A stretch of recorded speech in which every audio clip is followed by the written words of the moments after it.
Oi, gente, sejam bem-vindos a mais um episódio do nosso podcast Papo de Articulação. Eu sou a Rafa. E eu sou a Ariane, e hoje a gente vai falar de um lado da dor que muita gente não vê, que é a dor emocional. Porque viver com a condição crônica, como a osteoartrite, não afeta só o corpo, afeta o humor, a rotina, os relacionamentos, e muitas vezes as pessoas começam a se afastar das coisas que gostam e até das pessoas. Por isso, hoje a gente trouxe um convidado muito especial, um psicólogo, para ajudar a gente a entender melhor tudo isso. Daniel Marcos Dantas da Silva, um psicólogo. Seja muito bem-vindo e se apresente um pouquinho para a gente. Primeiro eu quero agradecer pelo convite, dizer que é uma honra estar aqui. Eu sou psicólogo, eu atendo na clínica, no consultório há algum tempo, e eu acho que é um tema importantíssimo, porque de alguma forma isso está sempre presente no consultório. De alguma forma a gente sempre sofre de alguma dor, seja ela física ou emocional. Então, como alguém da psicologia, eu acredito que sempre falar sobre isso é uma forma de alívio, para a gente poder lidar com as nossas dores e colocar em palavras coisas que até a gente desconhece sobre a gente mesmo. Então, obrigado por estar aqui. É um prazer também. A gente que agradece.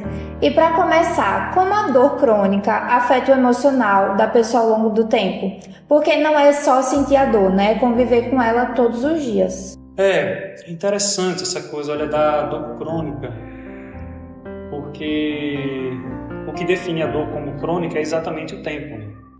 Então, quando você fala em conviver com ela, me lembra até uma coisa da convivência. Conviver é se relacionar com, né? Então, quando pergunta sobre conviver com a dor, é se relacionar com a dor. Então, todas as relações que a gente vive, cada uma das partes dessas relações, seja ela com outras pessoas ou com a gente mesmo, que talvez seja esse o caso da dor, cada uma delas tem sua própria função.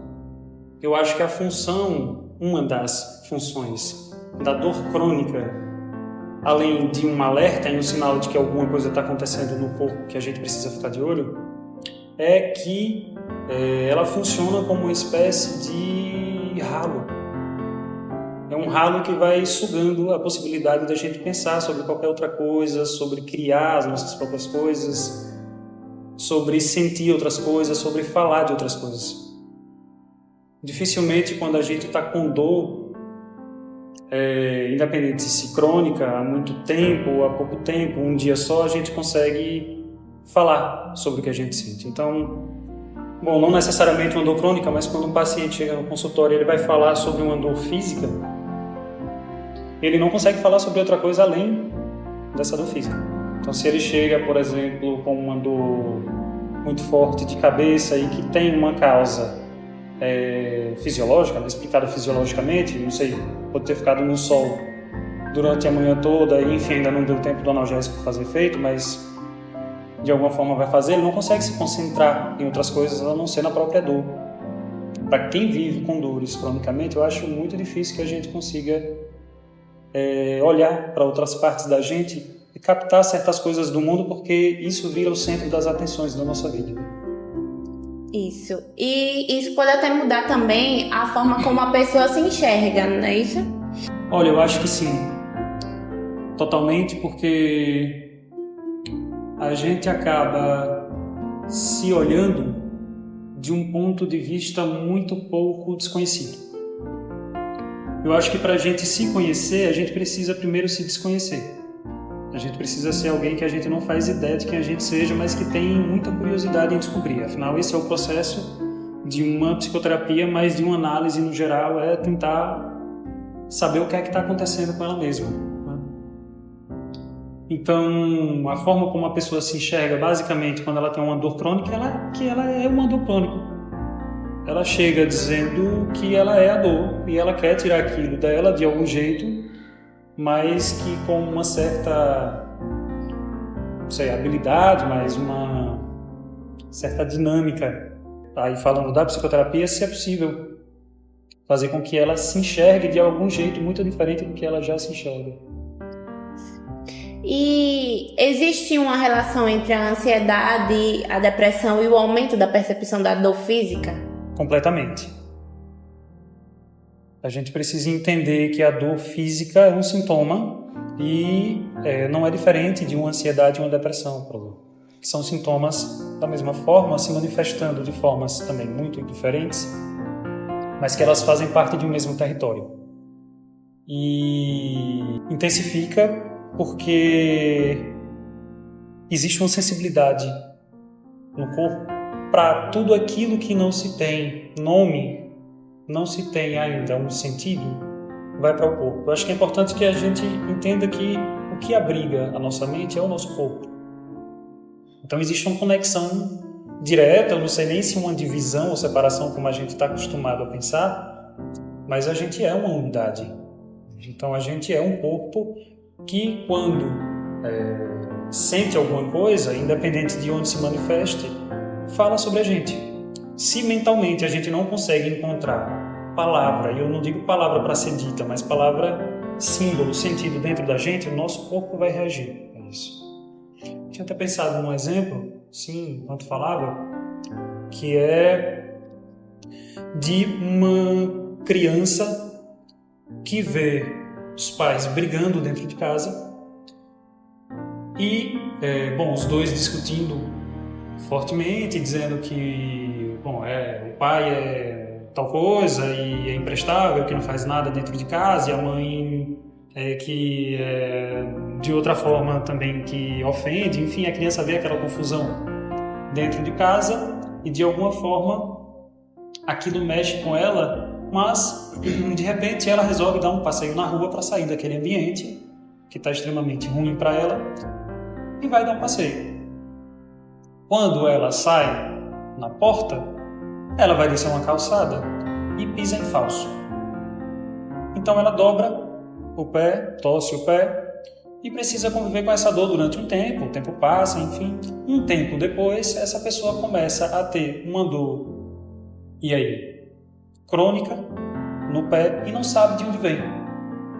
A gente está falando de talvez dias, meses ou anos depois. Essa pessoa, então, talvez nem diga no consultório, afinal a gente às vezes tem uma dor que nem se dá conta que tem, mas ela chega no consultório com uma dor no pé e nunca comenta com o analista, com o psicoterapeuta. Mas ela, no fim, de alguma forma convive com essa dor no pé. Essa dor no pé é uma forma, muito provavelmente, de lidar com aquilo que ela não conseguiu lidar emocionalmente com o que aconteceu, mas que ficou gravado como uma alternativa física de lidar com o que ela não conseguiu afetivamente.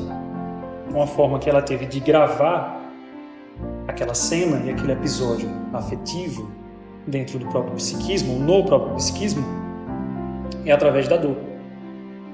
E aí enfim, mergulhando para tentar descobrir o que é que aconteceu, porque ela não lembra. Sim. Então quer dizer que realmente não é só coisa da cabeça, né? Mas o emocional realmente influencia na dor. Influencia, é uma via de mão dupla. Ou seja, o corpo e a mente estão conectados o tempo todo. O tempo todo. Agora, uma dúvida muito importante. Como aceitar um diagnóstico sem se entregar à doença? Porque às vezes a pessoa ouve aceitar e entende como desistir. Olha, talvez porque a palavra aceitar remete muito a uma coisa da passividade, né? Quando a gente aceita, a gente se torna passivo a alguma coisa, então a gente simplesmente é acometido por alguma coisa e as coisas são do jeito que são. Isso, na verdade, eu não acho que seja aceitar. Eu acho que passivo mesmo é desistir. Aceitar é um ato na verdade, é um ato de fazer, de ir em direção para poder olhar o que é. Então é uma atitude, não é passivo, é realmente ativo. Aceitar, na verdade, é um impor limite à doença. Impor limite de até onde aquela percepção sobre a doença pode ir, mas perceber que além da doença existem várias outras coisas dentro daquele próprio organismo, dentro daquela própria pessoa. E eu acho que desistir é ser tomado pela doença, onde a dor é quem impõe o limite no sujeito e aí ele não consegue pensar em mais nada. A próxima pergunta tem um pouquinho a ver do que você falou. Como evitar que a dor vire a identidade dessa pessoa? Olha, eu acho que poder pensar para além da dor. Não é um processo fácil, né? Eu acho que quando a gente tem uma dor, independente de qual seja ela, crônica ou não, ou num dia esporádico, enfim, é da gente poder pensar quem a gente é, ainda que diante daquela dor, mas também para além daquela dor. Quem que é a gente, bom, nos mínimos detalhes, e quem é a gente, inclusive, com dor. O que é que a gente faz quando está com dor? O que é que a gente sente quando está com dor? Como é que é a nossa relação com os outros quando a gente está com dor? Eu acho que todo o processo de dor, mas também de adoecimento, forma a identidade de alguém, mas existem processos de adoecimentos muito específicos que, naturalmente, são processos dolorosos, que pouca gente se dá conta que é desconfortável pensar, mas que tem alguns ganhos secundários. É muito comum que alguém muito doente receba cuidados que naturalmente ela não recebe. Alguém que está com muita dor e que não consegue se levantar para buscar um copo de água, por exemplo. Então alguém tem que fazer isso por ela, mas de alguma forma ela entende que quando ela está com dor e não consegue buscar um copo de água, alguém busca para ela. Esse é um ganho secundário que de alguma forma faz com que ela se sinta amada. Bom, tem alguém que busca água para mim, tem alguém que me ama, tem alguém que gosta de mim, que faz coisas por mim. Então eu acho que isso vai formando também um pouco da identidade do quanto a dor de alguma forma beneficia. Bom, esse aí é um papo que é mais complexo, mas é importante pensar. Muita gente começa também a evitar sair, encontrar amigos, fazer atividades por medo dessa dor. De que forma esse isolamento social pode prejudicar ainda mais? Olha, como eu falei na primeira pergunta, sobre o emocional, a pessoa naturalmente se isola porque, enfim, todas as vezes que ela vai conversar com alguém, ela conversa sobre dor e existe uma questão de que, já que ela só consegue falar sobre a própria dor, toda a energia que ela tem para depositar em qualquer coisa, inclusive nela e em outras coisas de dentro dela, ela vai depositar na própria dor. Então, consequentemente, ela acaba se isolando, acaba virando um circuito fechado, em que ela só consegue pensar sobre ela mesma. E eu acho que quando a gente se propõe se relacionar, inclusive, com outras pessoas, é a possibilidade de colocar um pouco, pelo menos, dessa energia no mundo, para que a gente consiga absorver um pouco do mundo e captar coisas para além da gente, para além da nossa dor. Não é muito incomum que no final de uma sessão de um paciente que chega com muita dor, ele em algum momento esqueça que está com dor. Porque ele começa a pensar em outras coisas, começa a dar a chorar, ou a rir, ou a, sentir coisas, pensar coisas muito diferentes do que traz aquela dor. E a dor de alguma forma diminui, além de poder falar com a dor, né? Além de poder falar sobre a dor. Pensando agora em quem está ouvindo a gente, quais estratégias mentais podem ajudar no dia a dia e como alguém pode começar de forma simples? Eu acho que a psicoterapia é sempre uma ótima alternativa. Procurar alguém que possa se falar sobre essa dor, mas não alguém tipo um amigo, não alguém tipo uma mãe ou um irmão. Claro, são pessoas muito importantes no convívio dessa pessoa, mas procurar alguém que consiga escutar coisas que normalmente essas pessoas não escutam. Então eu acho que essa é uma ótima alternativa, mas poder tentar encontrar também lugares em que possa escutar coisas do próprio corpo. Conseguir transformar a dor no corpo em alguma palavra muito diferente do que já é conhecida, se é que existe alguma palavra para aquilo previamente, mas conseguir atribuir alguma palavra, coisas que gostam. Eu digo como primeira opção uma psicoterapia porque normalmente se descobre muitas coisas que gostam, inclusive na psicoterapia. Então provavelmente o que gosta vai ajudar a enfrentar aquela dor e por consequência vai diminuir.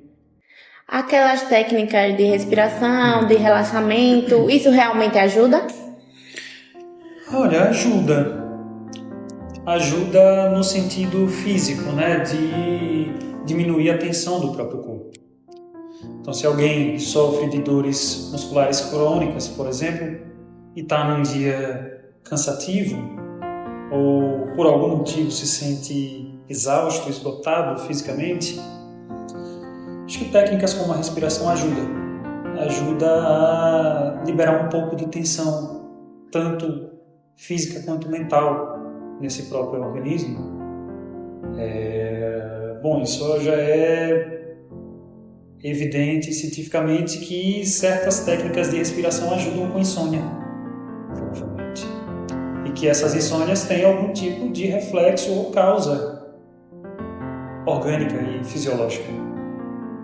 Então a respiração, sim, sem dúvidas, ajuda com isso. Muita gente ainda tem dúvida ou até resistência, né? Principalmente falando dos pacientes que a gente atende, na maioria que são idosos, tem essa resistência em procurar ajuda psicológica, né? Então, além do consultório, existe algum outro lugar onde essa pessoa possa buscar apoio emocional?